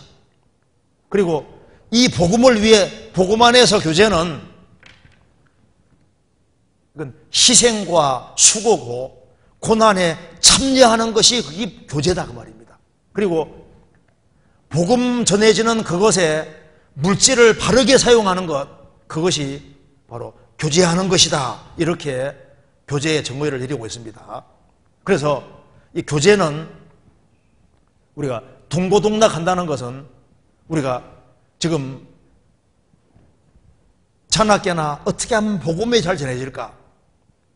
그리고 내가 돈을 벌어도 돈을 잘 벌어서 어떻게 하든 간에 이 복음이 전해지는 곳에 잘 사용해야 되겠다. 그리고 이제 복음 잘 전해지기 위해서는 전국적으로 일꾼이 많이 생겨야 되지 않습니까? 그래서 신실한 전도자들이 많이 일어나기 위해서 기도하고, 그리고 또 구원받은 사람 중에 특별히 어린 생명들을 잘 돌봐주고 하는 모든 것 자체가 복음 때문에 다 그렇게 하는 거예요. 그래서 우리가 이제 신앙생활을 하는 가운데 있어서 그리스도 안에서 동고동락하고 운명과 고락을 함기 위해서는 이 모든 걸 일단 배우기 위해서는 일단 자주 모여야 되는데 시간을 안 내요. 그래서 이게 그래서 동고동락하는 것을 배우기 위해서는 가족은 어떻든 간에 매주 집에는 들어오잖아요. 집에는 들어와서 한마디라도 말을 하지 않습니까? 매일 집에 들어오는 것처럼요. 제발 내 구원받은 사람 얼굴 좀 자주 보자 하는 그런 마음 가지고 그렇게 하는 속에서 이제 교제를 배우고, 그리고 이제 주님 원하시는 뜻을 행할 수 있으리라고 생각을 합니다. 이제 근데 시간이 돼가지고 오늘 질문을 여기 2개밖에 못 받았습니다. 다음 기회에 또 이어서 하도록 하겠습니다. 같이 기도하시겠습니다. 자비하신 우리 아버지 하나님, 저희들을 주의 보배로운 피로 구원해 주신 것을 감사합니다. 주님께서 말씀하신 대로 저희들 모이기를 더욱 힘쓸 수 있도록 도와주시고, 우리의 시간과 물질, 우리의 에너지를 주의 복음과 영광을 위해 살 수 있도록 도와주옵소서. 저희들은 썩어질 세상에 살면서 썩지 않는 영원한 것을 위해 살아가는 사람인 줄 압니다. 우리의 마음을 일깨워 주시고 우리가 이 세상에서 가장 큰 일을 하는 사람들이라는 것을 잊지 않을 수 있도록 도와주시고, 특별히 우리의 사랑하는 가족들, 우리의 친척들, 이웃들에게 이 귀한 복음을 더욱 담대히 증거할 수 있도록 도와주옵소서. 여기에 참석하신 모든 분들에게 더욱 크신 은혜와 사랑을 주시고 또 주 안에서 주님이 굳건하게 세워주옵소서. 주 예수 그리스도 이름으로 기도하옵나이다. 아멘.